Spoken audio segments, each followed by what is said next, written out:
कार्यकाल में जो राम राज है पूरे चरण पे है, व्यापारी भी उनसे बड़ा खुश है।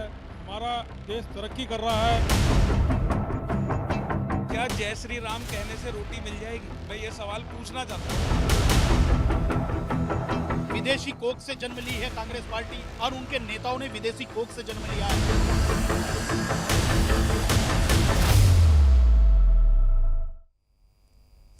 नमस्कार, सुदर्शन न्यूज में आप सभी का स्वागत है। मैं हूं आपके साथ ज्योति यादव और आप देख रहे हैं लोकसभा चुनाव को लेकर हमारा विशेष कार्यक्रम जनता का सांसद।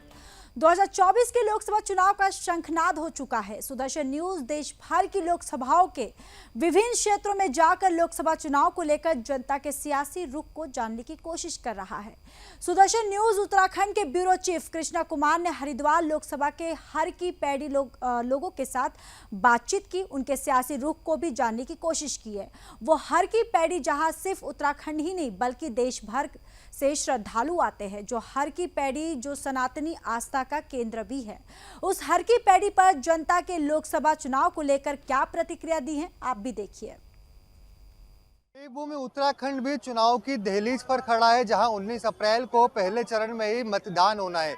देवभूमि की हरिद्वार क्षेत्र की लोकसभा सीट पर मैं मौजूद हूं, जहां से भाजपा प्रत्याशी त्रिवेंद्र सिंह रावत तो वहीं कांग्रेस से प्रत्याशी वीरेंद्र रावत मैदान में है। अब दोनों में कितनी टक्कर रहेगी, पिछले 10 सालों में कितना विकास हुआ है, जनता किसको चुनेगी, एक बार किन मुद्दों पर वोट करेगी, क्योंकि धर्मनगरी हरिद्वार की जनता की राय भी बेहद जरूरी है। क्योंकि तस्वीरों में आप देख सकते होंगे मेरे पीछे इस समय हर की पैड़ी है, जहाँ पर देश भर से श्रद्धालु आते हैं आस्था की डुबकी लगाने हरिद्वार पहुँचते हैं। और हरिद्वार में कितना विकास हुआ है, लोकसभा में चुनाव में इस बार कौन बाजी मारेगा, कौन किस पे भारी पड़ेगा, जनता जनार्दन से ही हम सीधा पूछेंगे। क्योंकि काफ़ी तमाम जनता यहाँ पर मौजूद है, तमाम श्रद्धालु भी यहाँ पर मौजूद है, जिनसे हम प्रतिक्रिया लेंगे कि किन मुद्दों पर अब की बार वोट करेंगे। क्या नाम है आपका और किसकी बार इस बार कितने मुद्दों पर आप चुनाव करेंगे और कितना विकास आपको क्षेत्र में लगता है? मेरा नाम संजय तिरवाल है। विकास की जो गंगा बही है, मोदी जी की लहर जो देश में हुई है, आज हमारा देश मजबूत स्थिति में है। हमारा देश तरक्की कर रहा है। भाजपा के कार्यकाल में, मोदी जी के कार्यकाल में जो राम राज है पूरे चरण पर है, व्यापारी भी उनसे बड़ा खुश है, व्यापार भी बड़े चरण पर है। और जो त्रिवेंद्र रावत जी को यहाँ से प्रत्याशी बनाया है भाजपा ने, बहुत अच्छे प्रत्याशी बनाया है, बहुत सही डिसीजन लिया है। और पार्टी का डिसीजन कभी गलत नहीं होता। और मोदी जी के साथ जो काम कर रहा है वो विकास की तरफ ही जा रहा है। देश हमारा विकास की तरफ है। आप हमारे उत्तराखंड को देख लो, आज देश को देख लो, बहुत तरक्की पर है। हमारा प्रत्याशी, हमारी टक्कर किसी से नहीं है। त्रिवेंद्र रावत एक तरफा जीत रहे हैं, हरिद्वार के अंदर भारी बहुमत से जीत रहे हैं। तो क्या एक बार फिर से हरिद्वार की जनता भारतीय जनता पार्टी पर विश्वास जताएगी? पूरा विश्वास भारतीय जनता पार्टी पर है। हरिद्वार की जनता का, उत्तराखंड का पूरा विश्वास है। 5 सीटें यहाँ से जिता के भेजेंगे पूरी बहुमत के साथ। बिल्कुल, देखिए लगातार भारतीय जनता पार्टी को जन समर्थन मिलते हुए दिख रहा है। कुछ और लोग भी आप चुनेंगे, किन मुद्दों पर आप इस बार वोट करेंगे? देखिए, चूंकि हम लोग हरिद्वार हर की पौड़ी ब्रह्मकुंड पर खड़े हैं, ये सनातन की वो परम पवित्र धरा है, जो कि गंगा जब इधर बहती है, उत्तर से निकलते हुए दक्षिण तक जाती है, ये चौं ओर सनातन की संस्कृति को पल्लवित पोषित करते हुए उस धर्म ध्वजा के रूप में प्रभावमान है। आज हरिद्वार के इस तट पर इसी बहती हुई गंगा की धारा को वो कांग्रेस के लोग जिन्होंने भगवान श्री राम के अस्तित्व पर सवाल उठा दिया था, उन्हीं लोगों ने आज जो प्रत्याशी कांग्रेस ने उतारा है, उसके पिता पूर्व मुख्यमंत्री हरीश रावत ने इसी गंगा को बहता हुआ एक नाला मात्र देकर ये घोर अपराध और घोर पाप किया था। तो क्या आज सनातन धर्मी ऐसे लोगों के साथ खड़े होंगे? और दूसरी ओर भारतीय जनता पार्टी ने उस व्यक्ति को उतारा है जिसने उस अध्यादेश को खत्म किया था और जिसने सनातन की रक्षा के लिए, गंगा की रक्षा के लिए, आस्थावानों के मानते हुए उन सब की मान सम्मान करते हुए अध्यादेश को खत्म ही नहीं किया, फाड़ तक के फेंक दिया। ऐसे त्रिवेंद्र जी के साथ खड़े होंगे। वहीं दूसरी ओर यशस्वी प्रधानमंत्री जी ने उन सभी मुद्दों को खत्म कर दिया, चाहे राम मंदिर का मुद्दा हो, 370 की धारा का मुद्दा हो, या देश के अंदर वो तमाम प्रकार के संविधान, वो नियम कानून जो गुलामी का प्रतीक अर्थात ब्रिटिश हुकूमत के समय से चलते हैं, उन सब को ख़त्म कर दिया। और सनातन की जिस प्रकार से आज बोलबाला हुआ है, कभी जय श्री राम बोलने वालों को जेल में डाला जाता था, अर्थी लेकर जा रहे हुए राम राम सत्य बोलने वालों को जेल में डाल दिया जाता था। तो लेकिन आज स्थितियां पलट हो गई हैं। आप खुलकर बोलते हैं जय श्री राम? बिल्कुल अब जय श्री राम की स्थिति ये है कि अब बच्चा बच्चा राम का जो बात होती थी, अब बच्चा बच्चा राम का जय श्री राम पुकारता है। और केवल जब जय श्री राम का आवाज होएगी तो देखेंगे भारतीय जनता पार्टी के लोग आ रहे हैं, वंदे मातरम की बात क्या होगी तो सनातन का अपना अपमान जो है वो कांग्रेस को लगातार भारी पड़ता हुआ दिख रहा है? निश्चित इस प्रकार से सनातन, आप इस बात से देख लीजिए, कांग्रेस पार्टी के वरिष्ठतम से वरिष्ठतम देश भर के नेता और स्थानीय स्तर के नेता, जो कि स्थानीय स्तर पर वरिष्ठ होते हैं, वो सभी लोग लगातार भारतीय जनता पार्टी के साथ खड़े हो रहे हैं। नरेंद्र मोदी जी के बातों से, कार्यों से प्रभावित तथा भारतीय जनता पार्टी की विचारधारा से प्रभावित होकर, और चूंकि सनातन को गाली पड़ रही है, निश्चित ही कांग्रेस के लोग, जो लोग कहते थे कि ये लोग विदेशी कोख से जन्म ली है कांग्रेस पार्टी और उनके नेताओं ने विदेशी कोख से जन्म लिया है, और जबकि भारतीय की धरा पर पैदा होने वाले उनके कांग्रेस के नेता जो सनातन धर्म में जन्म लिया है, जब राम को गालियां दी जाती हैं, जब जय श्री राम बोलने पर जेल में डाला जाता है, गंगा को गंगा नहीं माना जाता, तो उन लोगों ने ऐसी पार्टी को अलविदा कहकर भारतीय जनता पार्टी के साथ सनातन धर्म की रक्षा के लिए, विश्व में सनातन धर्म किस प्रकार उसकी ध्वजा विश्व गुंजायमान हो, योग जिस प्रकार विश्व योग दिवस के रूप में पूरा विश्व स्वीकारता है, इसी तरह सनातन को पूरा विश्व स्वीकारे। इसलिए आज तमाम लोग भारतीय जनता पार्टी के साथ, नरेंद्र मोदी जी के साथ और सनातन धर्म के साथ खड़े होकर उन्मुक्ता से के साथ जय श्री राम और भारत माता की जय की बात करते हैं। धर्मनगरी हरिद्वार में कितना विकास आपको लगता है पिछले 10 वर्षों में हुआ? पहले कितनी की संख्या में श्रद्धालु आते थे, क्योंकि अब तो देखते हैं कि रोजाना ही यहाँ पे लाखों की संख्या में श्रद्धालु गंगा में आस्था की डुबकी लगाने आ रहे हैं। लाखों में नहीं, अभी सोमती अमावस को कम से कम 40 लाख आदमी आएगा और विकास तो बहुत हो रहा है। क्या कहते हैं जो श्रद्धालु देश भर से आते हैं, क्या कहना होता है उनका? सफर कितने आरामदायक हो चुका है कि क्या क्या सुविधा अब हरिद्वार में मिल रही है? सुविधा होटल धर्मशाला पूरी है, असुविधा नहीं है। तीन मुद्दों को लेकर अब की बार आप वोट करें? वोट तो ये मोदी जी का नाम से बोलेंगे, मोदी जी पे मिलेगा। मोदी मोदी आप चुनेंगे, क्योंकि लगातार और भी यहाँ पे जनता मौजूद है। अंकल, आप क्या कहेंगे, किन मुद्दों को लेकर अब की बार आप वोट करेंगे? ऐसा ही, हम तो व्यापारी हैं और हम अपने व्यापार को सुरक्षित चाहते हैं। सरकार किसी की भी आए, ये वोट देने का अधिकार शासन नहीं, हमें संविधान के मौलिक अधिकार मिला है और इसको, हिंदुस्तान ऐसा लोकतंत्र देश है, लोकतांत्रिक देश है, जहाँ पे मतदान की प्रक्रिया गुप्त रूप से चलती है और हर आदमी को अपना मतदान गुप्त रखने का अधिकार है।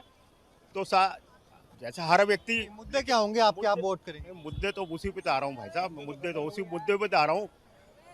ऐसा है, हम राजनीतिक दल से अपनी आस्था रखते हैं, जिस भी राजनीतिक दल में रखते हैं। हर व्यापारी अपनी अपनी राजनीतिक आस्था होती है, उसकी अपने अपने होते। लेकिन हरिद्वार का मुद्दा एक ऐसा मुद्दा है, ज्वलंत मुद्दा है कि हरिद्वार में कॉरिडोर के नाम पे हर व्यापारी डरा पड़ा है, पोर्ट टैक्स के नाम पे हर व्यापारी डरा पड़ा है। ट्रेनें कोरोना के बाद जो कैंसिल हुई अब तक नहीं चली, तो आज जो संसाधन से लोग अपने आ रहे हैं, आज हमारी जनसंख्या भी तो 1.5 अरब हो चुकी है, तो उसी अनुपात में यात्री बढ़ेगा, उसी हिसाब में ट्रांसपोर्टेशन भी बढ़ेगी। लेकिन उस हिसाब से हमारी जो रेल की सुविधाएं होनी चाहिए थी, जो ट्रेन कैंसिल पड़ी, नहीं तो बाद में चलेंगी। 2 ट्रेन चली हैं, वंदे भारत और एक लखनऊ वाली, एक दिल्ली वाली। उसके अलावा जो यात्रियों को मेन सुविधाएं, अब हमारे गंगा सभा के आदरणीय पदाधिकारी महोदय खड़े हैं। गंगा सभा एक अपने आप में एंटरनेशनल बॉडी है, ये यात्रियों को जितनी सुविधाएं उपलब्ध कराती है। यदि यह गंगा सभा ना हो यहाँ पे, तो यात्रियों के लिए अपना आरती दर्शन करना, जितनी आरती वर्ल्ड फेमस आरती जो होती है, जिसके लिए श्रद्धालु शाम को अभी से 5 बजे से यहाँ लग जाएगी और 6:45 बजे आरती शुरू होगी। और उसके बाद 1-1.5 घंटे तक यात्री जो है, जो श्रद्धालु आता है, जो गंगा में आस्था रखता है, करोड़ों हिंदुओं, वर्ल्ड के करोड़ों हिंदुओं की आस्था केंद्र ब्रह्मकुंड में हम खड़े हैं और गंगा को कोई भी नहीं नकार सकता। हम तो क्या नकारेंगे, भगवान नहीं नकार सके। तो जो राजनीतिक लोग हैं गलत बात करते हैं, उल्टी सीधी बात करते हैं, गंगा के अस्तित्व को जो नकारेगा वो अपने आप खत्म हो जाएगा। और वो आपने उदाहरण देख ही रहे हैं, यहाँ पे हमारे भाई जी ने, पंडित जी ने बोला भी इसको कि जिन्होंने गंगा को नकारा, गंगा ने उनको नकार दिया। ये गंगा की रेती है, ये हरिद्वार नगरी है, गंगा की रेती लेती ना देती कहावत है। उसी चरितार्थ पे हम लोग आज अपने आप को बढ़ रहे हैं। हम तो अपने व्यापार को सुरक्षित मानना चाहते हैं। इसी के साथ धन्यवाद। पंडित जी, अगर मैं आपसे बात करूं, हरिद्वार के ग्रामीण क्षेत्र की अगर हम बात करते हैं, जिसमें मुस्लिम जनसंख्या जो है वो बहुत ही ज़्यादा बढ़ चुकी है, क्या वो खतरनाक हो सकती है भारतीय जनता पार्टी के लिए? क्या उनका रुझान रहता है? क्योंकि काफ़ी कट्टरपंथी हरकतें भी हमने देखी है पिछले वर्षों में। देखिए, छुटपुट घटनाओं को छोड़ दिया जाए, हरिद्वार बहुत सुंदर सौहार्दपूर्ण है, क्योंकि जो गंगा है ये गंगा मजहब नहीं देखती, गंगा जाति नहीं देखती, धर्म नहीं देखती। ये सबको माँ की तरह दुलार करती हुई सभी का पालन पोषण करती है। एक और गंगा निकल जाती है, एक और नहर निकल जाती है। जिन खेतों में जा रही है, वहाँ चाहे मुस्लिम का खेत है, चाहे दलित का खेत है, चाहे स्वर्ण का खेत है, सभी को अन्न देने का काम करती है, सभी को लालन पालन का। और जो मुस्लिम है, यहाँ पर एक कलियर है जिसको कि एक 5वें धाम के रूप में बात की गई। उस कलियर पर आने वाले लोगों की संख्या वर्तमान में पहले की अपेक्षा 106 गुना बढ़ी है, 106 गुना। उसका कारण क्या है कि दिल्ली से लेकर हरिद्वार की जो कनेक्टिविटी है वो कभी 6 घंटे 7 घंटे लगते थे, 3 घंटे लगते हैं। देहरादून एयरपोर्ट से आने में केवल 20 मिनट का सफ़र लगता है। तो ये सब चीज़ें, और यहाँ कभी भी ऐसा कोई बड़ा झगड़ा, कोई ऐसी चीज़ नहीं। छुटपुट लोगों ने माहौल बिगाड़ने का प्रयास अवश्य किया, लेकिन जिस प्रकार से यहाँ समझदारी और सौहार्दपूर्ण तरीके से, देखिए कांग्रेस के लोग लगातार यहाँ पर इस हरिद्वार के एक दूर दराज एक ज़िले के अंदर वो मुस्लिमों को बढ़ावा देने के लिए एक बहुत बड़ी मीटिंग का आयोजन किया गया था। उस मीटिंग को हिंदुओं के ही और मुसलमानों के नेताओं के प्रयास से ही उस प्रकार की उस सभा को नहीं होने दिया। इस प्रकार से कांग्रेस की गवर्नमेंट एक स्लॉटर हाउस लेके आ रही थी, जो कि हरिद्वार पे एक बड़ा दाग था। लेकिन जब सभी लोगों ने विरोध किया तो मुस्लिम लोगों ने उस बात का उसको स्वीकार करी और उस मान्यता को माना। इसलिए सौहार्द यहाँ रग रग में बसा है, लेकिन यहाँ के कुछ नियम हैं, कायदे हैं। जिस हम क्षेत्र में खड़े हैं, यहाँ के 8 किलोमीटर के दायरे में कोई भी मुस्लिम व्यक्ति ना तो कोई व्यापार कर सकता है, ना किसी प्रकार की ज़मीन इत्यादि स्थायी कार्य कर सकता है। और उसको सभी लोकल जो मुसलमान हैं, जो दूर दराज, वो उसको स्वीकारते हैं। वो अपना सारा कारोबार, सारा कुछ वो अपने हरिद्वार के 8 किलोमीटर के दूर के दायरे में करते हैं। और यहाँ कुछ आना होता है तो सांध्य समय से वो लौट जाती है, चाहे उसमें कुछ सरकारी अधिकारी हो। तो सौहार्द है। और देश के अंदर अब आप बताइए, राम मंदिर का हुआ, राम मंदिर होने के बाद जो देश के अंदर माहौल की बात हुई, क्या जा रही थी, कितना सौहार्द से सबने स्वीकार लिया। 3 तलाक की बात हुई, सबने स्वीकार लिया। यहाँ मुख्यमंत्री पुष्कर सिंह धामी जी ने जो लगातार वनाच्छादित भूमि पर लैंड जिहाद जिसे कहेंगे, अतिक्रमण का प्रयास हो रहा था, उनको जब गिराने का प्रयास हुआ, उसके बाद कुछ भी ऐसा माहौल नहीं हुआ, उन्होंने स्वीकारा कि अतिक्रमण है। तो इसलिए निश्चित ही आप ये मान के चलिए कि हरिद्वार जो है मिनी भारत की भूमि है। यहाँ दूर दराज से सुटकुल क्षेत्र में काम करने वाले लोग भी आते हैं। यहाँ कभी भी इस प्रकार का सांप्रदायिक माहौल कभी बिगाड़ने, और जिन्होंने बिगाड़ने का प्रयास किया उनको सबक सिखाने का काम भी यहाँ की जनता ने किया। बिल्कुल, देखिए कुछ और लोग भी यहाँ पे मौजूद है जिनसे हम जानेंगे कि क्या मुद्दे होंगे आपके, कितना विकास आपको लगता है क्षेत्र में हुआ है पिछले 10 वर्षों में। पिछले 10 वर्षों में हरिद्वार के अंदर एक ही पार्टी से विधायक रहे हैं, और उन्होंने शहर का सौंदर्यकरण के नाम पर या शहर को कुछ विशेष चीज़ देने के नाम पर कुछ ऐसा विशेष रहा नहीं है। ठीक है, भाजपा के वो रहे हैं, और हरिद्वार में एक महाकुंभ का मेले का आयोजन होता है, करोड़ों रुपया सरकार, केंद्र सरकार से भी आता है, वही लगा दिया जाता है, वही दिख रहा है। माननीय विधायक का तो हरिद्वार में कोई ऐसा विशेष, मतलब जिसको ये कह सके कि ये उनके लिए हरिद्वार में मील का पत्थर है, पहली बात। दूसरी चीज़ ये है कि मैं किसी पार्टी विशेष से नहीं आता, मैं व्यापारी हूँ। पूर्व में मेरे पिताजी भी व्यापार करते थे, इसी गंगा जी के किनारे व्यापार करते थे। आज जो भी सत्ता दल सत्ता करेगी, सत्ता में रहेगी, चाहे कांग्रेस रहे चाहे भाजपा रहे, क्या जय श्री राम कहने से रोटी मिल जाएगी? मैं ये सवाल पूछना चाहता हूँ, क्या बड़े भाई बताएं, जय श्री राम कहने से रोटी मिल जाएगी? जय श्री राम कहने वाले आते हैं तभी तो आपका हरिद्वार में व्यापार चल रहा है। यहाँ गंगा मैया कहने वाले आते हैं, जय श्री राम कहने वाले तो आज भी अयोध्या जा रहे हैं। गंगा जी को कौन लेके आए? गंगा जी को कौन लेके आए बताएं? गंगा जी को तो भगवान शंकर ने दिया। ये सारा पहले पूरे इतिहास का मालूम होना चाहिए। उन्हीं भगवान श्री राम के पूर्वज, जिनकी तपस्या 3-3 पीढ़ियां, औज नहुस, दिलीप, भगीरथ, उनकी लंबी तपस्या के बाद, अंशुमन, उनकी तपस्या के बाद ये गंगा आई है, जिस गंगा से हमारा रोजगार चलता है। और भगवान राम का जन्म किस लिए हुआ? जगत कल्याण के लिए। जब हम अंतिम समय में जाते हैं, जन्म से लेकर मृत्यु तक भगवान श्री राम हमारे रोम रोम में बसे हैं। अब बात व्यापारिक उद्देश्य की करेंगे। एक समय था कि कावड़ के अंदर चंद लाख लोग उन 15 दिनों में आते थे। आज आप संख्या मालूम करेंगे, 5 करोड़ से ज़्यादा लोग इसी पिछले साल की काउंटिंग है, इसी कावड़ में आते थे। करोड़ों की संख्या में श्रद्धालु आ रहे हैं, कावड़ आ रहे हैं, मगर क्या कुछ कहेंगे आप? सब लोग भाजपा की उपलब्धियां बता रहे हैं, आप कांग्रेस बता रहे हैं। नहीं, मैं तो दोनों के ऊपर आरोप लगा रहा हूँ। मैंने बड़े भाई से एक बात पूछी, क्या जय श्री राम खाने से रोटी मिल जाएगी? भाई जी ने पूरा राम जी का इतिहास बताया, क्या उससे रोटी उत्पन्न हो गई? आज जीएसटी किसने लगाई? आज व्यापारी से एक दुकानदार से उठा के पूछ लो कि उसे जीएसटी की समस्याओं से वो हल हो गया? आज जो वैट के दौरान जो चीजें एग्जेम्प्ट थी, जितनी हमारी पीतल की पूजन आर्टिकल थी, सब एग्जेम्प्ट थी। त्रिशूल एग्जेम्प्ट था, ओम एग्जेम्प्ट था, पूजा के दीपक एग्जेम्प्ट थे। आज सब पे 12% टैक्स है। 100 रुपए का सामान 112 रुपए का टैक्स में। क्या ये सरकार कम करेगी?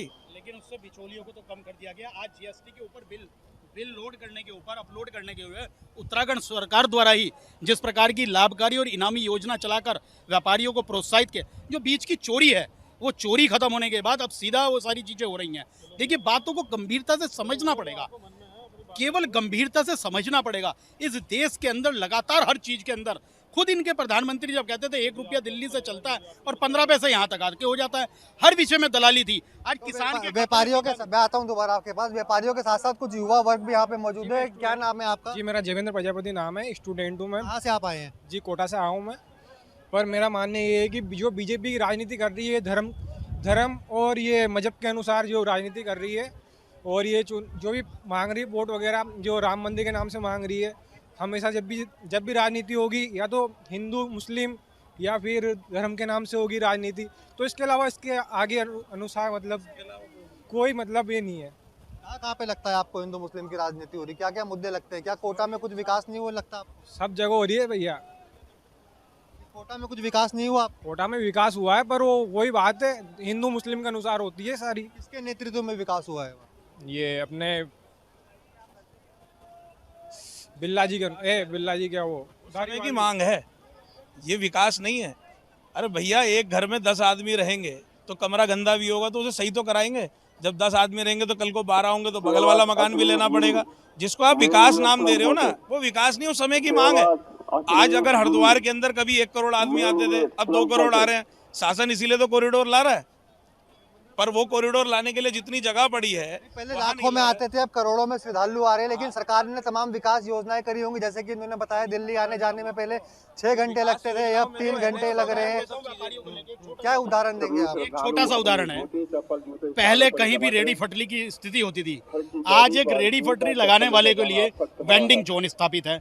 उस वेंडिंग जोन को चलाने के लिए उसे 10,000 और 20,000 की सुविधा सरकारी सहायता मिलती है, और जब उसका व्यापार स्थापित हो जाता है तो मुद्रा के माध्यम से 50,000, मुद्रा योजना के माध्यम से 50,000 से 1 लाख तक का लाभ मिलता, लोन मिलता है। तो क्या ये किसी का विकास करने की? जनधन योजना, मुद्रा योजना, उज्ज्वला योजना, उजाला योजना, अग्निपथ योजना, इतनी कितनी नमामि गंगे योजना, स्वच्छ भारत योजना, अटल आयुष्मान योजना, 175 योजनाएं मोदी जी ने सिर्फ 10 साल में दी है। 106 साल की स्थितियां हो गई हैं। जिस जगह हम खड़े हैं वहाँ क्या स्थितियां थी और क्या स्थितियां बदली हैं। 175 योजनाओं में एक योजना में मोदी जी ने अपना नाम नहीं दिया, ना अपने परिवार का नाम दिया। मुद्दे जो खत्म कर दिए, राम मंदिर का मुद्दा खत्म कर दिया। हम भीख मांगने वाला या नौकरी मांगने वाला युवा तैयार नहीं करेंगे, हम नौकरी देने वाला युवा तैयार करेंगे। आज जिस मोबाइल का हम यूज करते हैं, आज वो 90-92% मोबाइल इस भारत के अंदर बनता है। पहले मेड इन चाइना बना हुआ था, आज मेड इन इंडिया आता है। सेना के लिए हथियार जो प्रयोग होते हैं इस भारत में बनते हैं। ये तरक्की है। उत्तराखंड में मुख्यमंत्री पुष्कर सिंह धामी ने लैंड जिहाद पर भी कार्रवाई करी है। बड़े स्तर पर अवैध अतिक्रमण करके मस्जिद बनी हुई थी, दरगाहें बनी हुई थी, इस पर क्या कहेंगे आप? उसका स्वागत है। उन्होंने अतिक्रमण के अनुसार उन्होंने कई मस्जिदें हटाई, कई दरगाहें हटाई, जो शहर की सड़क पर बनाई थी। जो चीज उन्होंने बढ़िया करी उसके लिए समर्थन है। हम तो आम आदमी के नाते ना धामी जी का विरोध करते ना उनका, पर हम अपनी मांग करते हैं। हम एज अ व्यापारी उनसे मांग करते हैं कि पूर्व में जो चीजें हमारे को मिली हुई थी, जो काम करने के लिए हमें सहूलियत मिली हुई थी, वो देनी चाहिए। अभी भाई जी ने कहा कि शहर में वेंडिंग जोन है। जिस हरिद्वार में आप खड़े हो, विधायक जी से पूछो कहाँ है वेंडिंग जोन हरिद्वार में? एक भी प्रस्तावित नहीं है। काली मंदिर में बनने के लिए था, वो नहीं बना आज तक। आगे बनने के लिए था, वो नहीं बना। आज भी रेडियो सड़क पे चलती है, आप शाम को कवरेज कर लेना। ऐसा नहीं है। जो चीजें समय अनुसार जिसे विकास का नाम दिया जा रहा है वो विकास नहीं है, वो समय पे होना ही है। काम को एक जिसे कर रहे हो, पर विकास के नाम पे हरिद्वार में 1 मील का पत्थर बतवाओ। समय पर काम हो रहा है, लेकिन हो तो रहा है, जो हो रहा है वो कैसा लग रहा है? एक ही डिग्री कॉलेज है और आज भी और पहले भी वही था, दूसरा बना ही नहीं। मेडिकल कॉलेज तो अब बना जब सबने डिमांड करी, इतना हल्ला करा। वो भी हरिद्वार विधानसभा में नहीं बन रहा। दे रहा है। वो भी हरिद्वार विधानसभा में नहीं बन रहा, दूसरी विधानसभा में बन रहा है मेडिकल कॉलेज। बन तो आपके जिले में रहा है, शहर में बन रहा है, तो बिल्कुल देखिए आपकी प्रतिक्रिया आप सुन सकते होंगे जनता जनार्दन की, जो एक तरीके से आपस में बहस भी कर रहे हैं कि कोई विकास की कमियां बता रहे हैं तो कोई उत्तराखंड में जो हो रहा है विकास गिना रहा है। कुछ और भी लोग यहाँ पे लगातार जो है इकट्ठा हो रहे हैं, मैं इनसे भी जानना चाहूंगा क्या नाम है आपका, कहाँ से आए हैं आप? वेद प्रकाश नाम है, लुधियाना से आया हूँ मैं। तो किसको चुनेंगे अब की बार? लोकसभा चुनाव आप एक तरीके से दहलीज पर खड़ा है पूरा भारत, जल्दी मतदान होने हैं, तो किन मुद्दों पर इस बार वोट करेंगे? मुद्दा तो वही विकास का है, वो चल रहा है, अच्छा है, और पता भी है सबको कि सरकार किसकी बननी है, लेकिन अपोजिशन से स्ट्रांग होना चाहिए। विकास हो रहा है आपके? विकास हो रहा है लेकिन धीरे धीरे होगा, जितना होना चाहिए उस हिसाब से समय तो लगता ही है। तो अब की बार किन क्या मुद्दे होंगे आपके वोट के लिए, क्या क्या बदलना चाहिए हो? मुद्दे ऐसे हैं कि पब्लिक को ये समझना पड़ेगा कि वो जितना टैक्स दे रही है उसके बावजूद उन्होंने अपने ऊपर बहुत सारे बोझ ले रखे हैं, जैसे कि शिक्षा का, तो वो खर्चा वो कर रही है, जो कि प्राइवेट शिक्षा में अपने बच्चों को डालने के लिए काफ़ी खर्चा करना पड़ता है, स्वास्थ्य के लिए इंश्योरेंस लेना पड़ता है। तो ये सब काम सरकार के होते हैं, ना कि पब्लिक के। सरकार को ये सारी सहूलतें पब्लिक को देनी चाहिए, वो चीज़ पब्लिक को समझनी होगी और उसी आधार पे वोटिंग करनी चाहिए। अब हरिद्वार आए हैं आप, कितने समय बाद आए हैं और कितना आपको अच्छा लगता है पहले से? धार्मिक स्थान है, गंगा माँ गंगा का स्थान है, तो यहाँ सभी को आना चाहिए, धर्म, आस्था, पूजा वगैरह का। तो जो आने जाने में जो पहले समय लगता था उसमें कुछ कमी आई है? आने जाने में तो समय तो वही लग रहा है सर। जो सीटों का, ट्रेन का हाल है वो तो सभी जानते हैं, जो सफ़र कर रहे हैं ट्रेनों में। रिजर्वेशन 4 महीने पहले हो रही है, लेकिन फिर भी सीट लेने में दिक्कत तो होती है, क्योंकि पब्लिक भी जिस हिसाब से बढ़ रही है उस हिसाब से यात्रियों के लिए सुविधाएं अभी उतनी पर्याप्त नहीं है। बिल्कुल देखिए, उत्तराखंड में समान नागरिक संहिता भी उत्तराखंड में लागू हुआ है, जिसकी उपलब्धियां केंद्रीय मंत्री से लेकर उत्तराखंड के तमाम कैबिनेट मंत्री भी गिनवा रहे हैं। भाई साहब, समान नागरिक संहिता भी उत्तराखंड में लागू हुई है, उस पर क्या कुछ कहेंगे आप? समान नागरिक संहिता का स्वागत है, अच्छा काम किया है और सभी प्रदेशों में लगनी चाहिए। समान नागरिक संहिता का तो व्यापारियों ने लिखित में सम्मान किया उनका, इसलिए जब भी कभी धामी जी आएंगे तो उनका स्वागत भी करेंगे इस चीज़ के लिए। इसका तो स्वागत है, इसमें कोई दो राय नहीं। आप क्या कहेंगे समान नागरिक संहिता पर? देखिए, समान नागरिक संहिता इस भारत के अंदर रहकर, भारत का खाकर, भारत की ही कमाई करने वाले लोग क्या एक जगह पर दो विचारधारा हैं? भारतीय जनता पार्टी का तो ध्येय वाक्य है। जब लोग ये मजाक उड़ाया करते थे कि 2 निशान, 2 विधान और 2 प्रधान, नहीं चलेंगे नहीं चलेंगे, जब वो नारा देते थे ये लोग मजाक उड़ाया कर, तो आज हमने उस चीज़ को, चाहे कश्मीर हो, चाहे उत्तराखंड हो, पूरे देश के अंदर समान नागरिकता होनी चाहिए। सबका एक एक्ट, क्यों भाई हिंदू ही क्यों मजबूर है? हर बात के लिए हिंदू ही मजबूर है। हिंदू मेरी एक्ट मानेगा तो हिंदू मानेगा, और 2 बच्चे पैदा करने वाली बात होगी तो हिंदू मानेगा। विभिन्न प्रकार की योजनाओं की बात करेंगे, लाभ आप लोगे, और जब आधार कार्ड बनाने की बात होगी, अनिवार्यता की बात होगी, तो उस पर आप लोग सवाल उठा दोगे। क्यों भाई? इस भारत में रहकर क्यों आप अपने अनब नियम, अपने लॉ बोर्ड क्यों चलाओगे? आप लोग ऐसा नहीं चलेगा, वो बदल गया। जो लोग लालन पोषण करते थे, वो कांग्रेस के लोग जो पाकिस्तान से लेकर हिंदुस्तान में रहने वाले उन गैर हिंदुओं का लालन पोषण कर इस भारत के अंदर विघटन की स्थिति पैदा करते थे, अब देश नकार चुका है। पूरा देश सनातन की जय जयकार कर रहा है, चारों तरफ जय श्री राम, भारत माता की जय से गुंजायमान है। बच्चा बच्चा राम का ये शब्द चरितार्थ होता दिख रहा है। भाई साहब, लव जिहाद, लैंड जिहाद पर भी लगातार कार्रवाई हो रही है, और धर्मांतरण की बात करते हैं जो उत्तराखंड में लगातार बढ़ रहा था, जिस पर मुख्यमंत्री पुष्कर सिंह धामी ने कानून और सख्त कर दिया है, इस पर क्या कहेंगे? पूरा स्वागत है धामी जी का। ऐसे युवा मुख्यमंत्री उत्तराखंड को दिए हैं मोदी जी ने, उनका स्वागत है। जो कार्य कर रहे हैं, दिन रात एक होकर कार्य कर रहे हैं, पूरा विकास कर रहे हैं, पूरे विकास की गंगा बह रही है, सबको साथ लेके चल रहे हैं। छोटे छोटे कार्यकर्ता हो, पार्टी का या व्यापारी हो, सब उनसे खुश है, धामी जी से, उनके कार्यकाल से। तो बिल्कुल ये जनता जनार्दन थे हरिद्वार की, जिन्होंने विकास की उपलब्धियां बताई है, और किसी ने कहा है कि विकास यहाँ पर बिल्कुल भी नहीं हुआ है। तो जनता जनार्दन का यही कहना है कि अब की बार भी वे फिर से मोदी सरकार को चुनने के लिए तैयार है, क्योंकि हरिद्वार में हम जहाँ पर भी जा रहे हैं वहाँ पे लगातार ही भारतीय जनता पार्टी यानी नरेंद्र मोदी को जनता एक बार फिर से चुनने के लिए तैयार है। अब 19 अप्रैल को मतदान है, जिसके परिणाम 4 जून को सबके सामने होंगे। ये आने वाला वक्त ही बताएगा क्या अब की बार फिर से मोदी सरकार या अन्य विकल्प को जनता चुनती है। कैमरा पर्सन विजय खंडूजा के साथ में कृष्णा कुमार, सुदर्शन न्यूज, हरिद्वार। इस विशेष कार्यक्रम में बस इतना ही। बाकी देश और दुनिया की तमाम बड़ी खबरों के लिए देखते रहिए सुदर्शन न्यूज। जय हिंद। कार्यकाल में, मोदी जी के कार्यकाल में जो राम राज है पूरे चरण पे है, व्यापारी भी उनसे बड़ा खुश है। हमारा देश तरक्की कर रहा है। क्या जय श्री राम कहने से रोटी मिल जाएगी? मैं ये सवाल पूछना चाहता हूँ। विदेशी कोख से जन्म ली है कांग्रेस पार्टी और उनके नेताओं ने विदेशी कोख से जन्म लिया है।